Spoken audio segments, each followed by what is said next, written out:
Hi hello welcome back to another video. ಇವತ್ತಿನ ವಿಡಿಯೋದಲ್ಲಿ ನಾವು ಬೆಂಗಳೂರಿಂದ ಊರಿಗೆ ಬಂದಿದ್ದೇವೆ. ರಜೆ ಇತ್ತಲ್ವಾ, ಹಾಗಾಗಿ ಹಾಸನ ಡಿಸ್ಟಿಕ್ ಕಾಲೂರು ತಾಲೂಕಲ್ಲಿ ಗಂಜಗೆರೆ ದೇವಸ್ಥಾನ ಇದೆ. ಆ ಗಂಜಗೆರೆ ದೇವಸ್ಥಾನದಲ್ಲಿ ವೆಂಕಟೇಶ್ವರ ಸ್ವಾಮಿ ದೇವಸ್ಥಾನ. ಆ ದೇವಸ್ಥಾನದಲ್ಲಿ 3 ವರ್ಷಕ್ಕೊಮ್ಮೆ ಗೋವಿಂದನ ಹರಿಸೇವೆ ಅಂತ ಹೇಳಿ ಮಾಡ್ತಾರೆ. ಹಾಗಾಗಿ ಅದು ಜಾತ್ರೆ ಇತ್ತು, ಅಲ್ಲಿಗೆ ಹೋಗೋಣ ಅಂತ ಹೇಳ್ಬಿಟ್ಟು ಬಸ್ ಹತ್ಕೊಂಡು ಹೋಗ್ತಾ ಇದ್ದೀವಿ. ಡೈರೆಕ್ಟ್ ಅಲ್ಲಿಗೆ ಬಸ್ ಸಿಗಲಿಲ್ಲ, ಮಧ್ಯದಲ್ಲಿ ಇಳಿದು ಮತ್ತೊಂದು ಬಸ್ ಹತ್ತಿ ಹೋಗ್ತಾ ಇದ್ದೀವಿ. ಬಸ್ಸು ಸಿಕ್ಕಾಪಟ್ಟೆ ರಶ್ ಇತ್ತು, ಜಾತ್ರೆ ಅಲ್ವಾ. ಸೊ ಫಸ್ಟ್ ಇವಾಗ ಒಂದು ರಿಲೇಟಿವ್ಸ್ ಮನೆಗೆ ಬಂದು, ಅಮ್ಮನ ಕಡೆಯವ್ರ ರಿಲೇಟಿವ್ಸ್ ಮನೆಗೆ ಬಂದವು. ಅಲ್ಲಿ ತಿಂಡಿ ತಿನ್ಕೊಂಡು ನಾವು ಇವಾಗ ನಡ್ಕೊಂಡು ಹೋಗ್ತಾ ಇದ್ದೀವಿ. ಅದೇ ಊರಲ್ಲಿ ನನ್ನ ತಂಗಿ ಮನೆ ಕೂಡ ಇರೋದು. ಹಾಗಾಗಿ ತಂಗಿ ಊರಿಗೆ ಬಂದಾಗ ಅಲ್ಲಿ ದೇವಸ್ಥಾನ ಇತ್ತು, ಆಂಜನೇಯ ದೇವಸ್ಥಾನ. ಪೂಜೆ ನಡೀತಾ ಇತ್ತು, ಶನಿವಾರ ಆಗಿರೋದ್ರಿಂದ ಪೂಜೆ ಮುಗಿಸ್ಕೊಂಡ್ವಿ. ತಂಗಿ ಮನೆಗೆ ಹೋದ್ವಿ. ತಂಗಿ ಮಗಳು ಹೊರಗಡೆ ಕೂತ್ಕೊಂಡು ತಿಂಡಿ ತಿಂತಾ ಇದ್ಲು. ಮನೆ ಒಳಗಡೆ ಹೋದ್ವಿ, ಅವರು ಕೂಡ ಎಲ್ಲ ತಿಂಡಿ ಮಾಡ್ಕೊತಾ ಇದ್ರು. ಅವ್ರ ತಾತನ ಜೊತೆ ಮಾತಾಡ್ಕೊಂಡು ತಿಂಡಿ ತಿಂತಾ ಇದ್ಲು. ಎಲ್ಲರೂ ಇವಾಗ ರೆಡಿ ಆಗಿದ್ದೀವಿ. ಇಲ್ಲಿಂದ ಒಂದು ಅರ್ಧ ಕಿಲೋಮೀಟರ್ ಅಷ್ಟೇ ದೇವಸ್ಥಾನ ಇರೋದು. ದೇವಸ್ಥಾನದವರೆಗೂ ಬೈಕ್ಗಳಾಗಲಿ ಕಾರ್ಗಳಾಗಲಿ ಬಿಡ್ತಾ ಇಲ್ಲ, ಬ್ಯಾರಿಕೇಡ್ ಹಾಕಿದ್ದಾರೆ ತುಂಬ ಹಿಂದೆನೇ. ಅಲ್ಲಿಂದನೇ ನಡ್ಕೊಂಡು ಹೋಗಬೇಕು ದೇವಸ್ಥಾನದ ಹತ್ರ. ಅವ್ರ ಅತ್ತೆ ಮಾವ, ಪೂಜಾ ಮತ್ತು ಅವ್ರ ಮನೆಯವರು, ಅವ್ರ ಮಕ್ಕಳು, ನಾವಿವಾಗ ಇಷ್ಟು ಜನ ಎಲ್ಲರೂ ಹೊರಟಿದ್ದೀವಿ. ಈಗ 2 ಬೈಕ್ ಇದೆ, 2 ಬೈಕಲ್ಲಿ ಡಿವೈಡ್ ಮಾಡಿಕೊಂಡು ಹೋಗಬೇಕು. ನನ್ನನ್ನು ಬಿಟ್ಟು ಮತ್ತೆ ಹರ್ಷ ಬಂದು ಪೂಜೆನ ಕರ್ಕೊಂಬರ್ಬೇಕು. ನೋಡಿ ಇವಾಗ ದೇವಸ್ಥಾನದ ಹತ್ರ ಹೋಗ್ತಾ ಇದ್ದೀವಿ. ತುಂಬ ಜನ ಇತ್ತು, ಎಲ್ಲರೂ ಜನರು ನಡ್ಕೊಂಡು ಬರ್ತಾಯಿದ್ರು. ಯಾರು ಕೂಡ ವೆಹಿಕಲ್ ತೊಗೊಂಬರ್ತಾ ಇಲ್ಲ. ಅಕ್ಕಪಕ್ಕ ಹಳ್ಳಿಗಳಿರುವಂಥವ್ರು ಯಾರು ಕೂಡ ವೆಹಿಕಲ್ನ ತೊಗೊಂಬರ್ತಾಯಿಲ್ಲ, ಎಲ್ಲ ನಡ್ಕೊಂಡು ಬರಬೇಕು. ಯಾಕೆಂದರೆ ದೂರದಲ್ಲಿ ನಿಲ್ಲಿಸ್ಬೇಕು, ಮತ್ತು ರಿಟರ್ನ್ ತೊಗೊಂಡು ಹೋಗ್ಬೇಕಾದ್ರೂ ಕೂಡ ತುಂಬ ಹಿಂಸೆ ಆಗುತ್ತೆ. ಹಾಗಾಗಿ ಎಲ್ಲರೂ ಕೂಡ ನಡ್ಕೊಂಡೇ ಬರ್ತಾಯಿದ್ರು. 28 ಹಳ್ಳಿಗಳ ಜನಗಳು ಕೂಡ ಸೇರ್ತಾರೆ. ಅದ್ರ ಜೊತೆಗೆ ಬೇರೆ ಕಡೆಯಿಂದನೂ ಕೂಡ ಜನ ಬರ್ತಾರೆ. ಒಂದು 10-15 ಸಾವಿರ ಜನ ಈ ಜಾತ್ರೆಗೆ ಇವಾಗ ಸೇರ್ಕೊಳ್ತಾರೆ.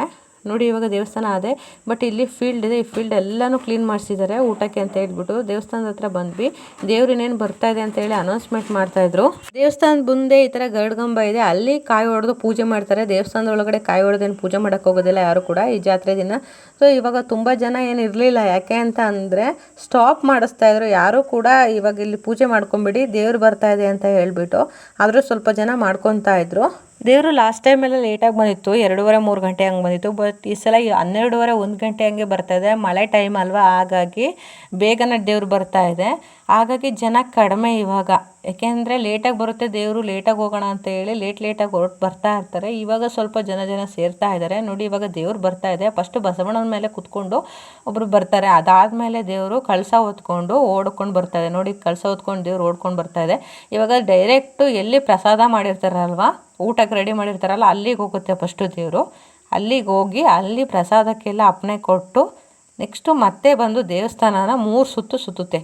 ನೋಡಿ ಇವಾಗ ಎಷ್ಟು ಜನ ಕ್ರೌಡ್ ಸುತ್ಕೊಂಡಿದ್ದಾರೆ. ದೇವ್ರು ಮತ್ತೆ ಇವಾಗ ಪ್ರಸಾದದ ಹತ್ರದಿಂದ ವಾಪಸ್ ಬರ್ತಾ ಇದೆ. ಅಲ್ಲಿಂದ ಬಂದು 3 ಸುತ್ತಿನ ದೇವಸ್ಥಾನನ ಸುತ್ತಿ ಮತ್ತೆ ಗರ್ಭಗುಡಿಲಿ ಹೋಗಿ ಕಳಸನ ತೆಗಿತಾರೆ. ಎಷ್ಟು ಜನ ಇರ್ತಾರೆ ಅಂದರೆ ಹೊಳೆ ಹತ್ರ, ಈಗ ಹೇಮಾವತಿ ಬ್ಯಾಕ್ ವಾಟರ್ ಇದೆಯಲ್ಲ, ಅಲ್ಲಿಂದ ಕಳಸ ಕಟ್ಕೊಂಡು ಬರ್ತಾರೆ ದೇವ್ರದ್ದು. ಅಲ್ಲಿಂದನೂ ಓಡ್ಕೊಂಡೇ ಬರ್ತಾರೆ. ಓಡ್ಕೊಂಡು ಬಂದು ಇಲ್ಲಿ ಬಂದು ಇಳಿಸೋವರೆಗೂ ಕೂಡ ಅದೇ ರೀತಿಯಲ್ಲಿ ಈಗಾಗಲೇ ಇದು 1 ತಿಂಗಳು ಹಿಂದೆಯಿಂದನೇ ನಡೀತಾ ಇರೋದಂಥದ್ದು. ಕಳಸ ಕಟ್ಟಿ ದೇವ್ರನ್ನ ಪ್ರತಿ 28 ಹಳ್ಳಿ ಏನಿದೆ ಆ ಹಳ್ಳಿಗೂ ಕೂಡ ದೇವರು ಹೋಗಿ ಒಂದೊಂದು ದಿನ ಉಳ್ಕೊಳ್ಳುತ್ತೆ. ಒಂದೊಂದು ದಿನ ಹೋಗಿ ಉಳ್ಕೊಂಡು ಅಲ್ಲಿ ಪೂಜೆ ಎಲ್ಲ ಮುಗಿಸ್ಕೊಂಡು ಮತ್ತೆ ಗಂಜಗೆರೆಯಿಂದ ಕೆಂಚಮ್ಮನೂಸ್ಕೋಟೆ, ಶನಿವಾರ ಸಂತೆಲಿರುವಂಥ ಕೆಂಚಮ್ಮನೂಸ್ಕೋಟೆ ದೇವಸ್ಥಾನದವರೆಗೂ ಕೂಡ ಪಾದಯಾತ್ರೆ, ಅಂದರೆ ಬರೀ ಕಾಲಲ್ಲೇ ನಡ್ಕೊಂಡು ಹೋಗ್ತಾರೆ. ಬರೀ ಕಾಲಲ್ಲಿ ನಡ್ಕೊಂಡು ಹೋಗಿ ಅಲ್ಲಿ ಆ ದೇವರಿಗೆ, ಕೆಂಚಮ್ಮ ದೇವರಿಗೆ ಮಡ್ಲಕ್ಕಿನ ಕೊಟ್ಟು ಮತ್ತೆ ವಾಪಸ್ಸು ದೇವರು ಕಳಸನ ತೊಗೊಂಡು ಮತ್ತೆ ವಾಪಸ್ ಇಲ್ಲಿಗೆ ಬರ್ತಾರೆ. ನೋಡಿ ಇವಾಗ ದೇವರು ಬಂದು ಗರ್ಭಗುಡಿಗೆ ಹೋಗಿ ಕೂತ್ಕೊಂಡು ನೋಡಿ ಯಾವ ರೀತಿಯಲ್ಲಿ ಊಟ ಮಾಡಿರ್ತಾರೆ ಅಂದರೆ, ಊಟನ ಪ್ರಸಾದನ ರೆಡಿ ಮಾಡ್ತಾರೆ ಅಂತ ಹೇಳಿ 28 ಹಳ್ಳಿ ಜನನೂ ಕೂಡ ಸೇರಿಕೊಂಡು ಇಷ್ಟಂತ ಅಮೌಂಟನ್ನು ಎತ್ಕೊಂಡು ಅವ್ರು ಪ್ರತಿಯೊಬ್ಬರು ಬಂದು ಕೆಲಸ ಮಾಡಲೇಬೇಕು. ಇಷ್ಟಿಷ್ಟು ಜನಕ್ಕೆ ಒಂದೊಂದು ಹಳ್ಳಿಗೆ ಇಂಥ ಕೆಲಸ ಅಂತ ಹೇಳಿ ವಹಿಸಿರ್ತಾರೆ, ಅವರು ಬಂದು ಇಲ್ಲಿ ಮಾಡಬೇಕು. ನೋಡಿ ಅನ್ನಗಳೆಲ್ಲ ರಾಶಿ ಹಾಕಿದ್ದಾರೆ, ಮುದ್ದೆಗಳನ್ನೂ ಕೂಡ ರೆಡಿ ಆಗಿದೆ. ಸಾಂಬಾರು, ವಾತನ ಮಟನ್ ಸಾಂಬಾರು ರೆಡಿ ಮಾಡಿರ್ತಾರೆ. ಈ ರೀತಿಯಲ್ಲಿ ಅಡುಗೆದು ರೆಡಿಯಾಗಿರುತ್ತೆ. ಇಲ್ಲಿಗೆ ಬಂದು ದೇವರು ಪ್ರಸಾದನ ನೋಡಿ ಅಲ್ಲಿಗೆ ಅಪ್ಪಣೆ ಕೊಟ್ಟು ಪ್ರಸಾದನ ಭಕ್ತಾದಿಗಳಿಗೆ ಕೊಡಬೇಕಂತ ಹೇಳಿ ಅಲ್ಲಿಂದ ಮತ್ತೆ ದೇವಸ್ಥಾನಕ್ಕೆ ಬಂದು ಅಲ್ಲಿ ಗರ್ಭಗುಡಿಲಿ ಕೂತ್ಕೊಳ್ಳುತ್ತೆ. ಅದು ಯಾಕೋ ಗೊತ್ತಿಲ್ಲ, ವಾಯ್ಸ್ ಓವರ್ ಕೊಡ್ತಾ ಇದ್ದೀನಿ, ತುಂಬಾ ಅಳು ಬರ್ತಾ ಇದೆ ನಂಗಂತರ. ಈ ಥರ ವಿಷಯಗಳು ಮಾತಾಡ್ಬೇಕಾದ್ರೆ ಅಳುನೇ ಬಂದಂಗೆ ಆಗುತ್ತೆ, ವಾಯ್ಸ್ ಅದಕ್ಕೆ ಡಿಸ್ಟರ್ಬ್ ಆಗ್ತಾ ಇದೆ ಅನಿಸುತ್ತೆ. ಸೊ ಇವಾಗ ಊಟಕ್ಕೆಲ್ಲ ಕುತ್ಕೊಂಡಿದ್ದಾರೆ ನೋಡಿ. ಇದೊಂದು ಫುಲ್ಲು ಫೀಲ್ಡನ್ನು ರೆಡಿ ಮಾಡಿರ್ತಾರೆ, ಹೊಲಗಳನ್ನೆಲ್ಲ ಕ್ಲೀನ್ ಮಾಡಿ ರೆಡಿ ಮಾಡಿರ್ತಾರೆ. ಪ್ರತಿಯೊಬ್ಬರೂ ಇಲ್ಲಿ ಒಂದು ಸಾಲು ಸರ್ತಿಯಾಗಿ ಕುತ್ಕೊಬೇಕು. ಇಲ್ಲಿ ನೀರಿನ ವ್ಯವಸ್ಥೆ ಆಗಿರಲಿ, ಊಟಕ್ಕೆ ಪ್ಲೇಟು ಎಲ್ಲ ರೆಡಿ ಆಗಿದೆ. ಮುಂಚೆ ಎಲ್ಲ ನೀರೆಲ್ಲ ಇರ್ತಿತ್ತಿಲ್ವಂತೆ, ತೊಗೊಂಡೋಗ್ಬೇಕಂತಂದರೆ ತಟ್ಟೆನೂ ಕೂಡ ತೊಗೊಂಡು ಬರ್ತಾಯಿದ್ರಂತೆ ಹಿಂದೆ ಎಲ್ಲ. ಬಟ್ ಇವಾಗ ಎಲ್ಲ ವ್ಯವಸ್ಥೆ ಚೆನ್ನಾಗಿ ಮಾಡಿದ್ದಾರೆ. ನೀರಿನ ಬಾಟ್ಲಿ, ಪ್ರತಿಯೊಬ್ಬರಿಗೂ ನೀರಿನ ಬಾಟ್ಲಿ ಆಗಿರ್ಬೋದು, ಪ್ಲೇಟ್ ಆಗಿರ್ಬೋದು, ಚೆನ್ನಾಗಿ ವ್ಯವಸ್ಥೆ ಮಾಡಿದ್ದಾರೆ. ಮತ್ತು ಜಾಗನೂ ಅಷ್ಟೇ, ಕುತ್ಕೊಳ್ಳೋಕ್ಕೂ ಕೂಡ ತುಂಬ ಚೆನ್ನಾಗಿದೆ. ಬಿಸಿಲು ಅನ್ನೋದೊಂದು ಬಿಟ್ಟರೆ ಎಲ್ಲ ವ್ಯವಸ್ಥೆನೂ ಕೂಡ ಚೆನ್ನಾಗಿ ಮಾಡಿದ್ದಾರೆ. ಬಿಸಿಲು ಅಂದರೆ ತುಂಬಾ ಬಿಸಿಲಿತ್ತು. ಎಷ್ಟೋ ಜನ ಫಂಕ್ಷನ್ ಆದರೆ ಬಿಸಿಲಲ್ಲಿ ಯಾರಪ್ಪ ನಡ್ಕೊಂಡೋಗಿ ಊಟ ಮಾಡ್ತಾರೆ ಬಿಡು ಅಂತ ಅಂತಾರೆ. ಬಟ್ ಎಷ್ಟು ಜನ ಅಂದರೆ ನಾವು ಕೇಳಿರೋ ಪ್ರಕಾರ 10,000 to 15,000 ಜನ ಊಟ ಮಾಡಿದ್ದಾರೆ ಅಂತ ಹೇಳಿದ್ರು. ಅಷ್ಟು ಜನನೂ ಕೂಡ ಈ ರೀತಿಯಲ್ಲಿ ಬಿಸಿಲಾದ್ರೂ ಪರವಾಗಿಲ್ಲ, ಒಂದು ದೇವರ ಪ್ರಸಾದ ಸಿಗಲಿ ಅಂತ ಹೇಳಿಬಿಟ್ಟು ಬಂದು ಕುತ್ಕೊಂಡು ಊಟ ಮಾಡ್ತಾಯಿದ್ದಾರೆ ನೋಡಿ. ಮುದ್ದೆ ಇಡ್ತಾ ಇದ್ದಾರೆ ಇವಾಗ.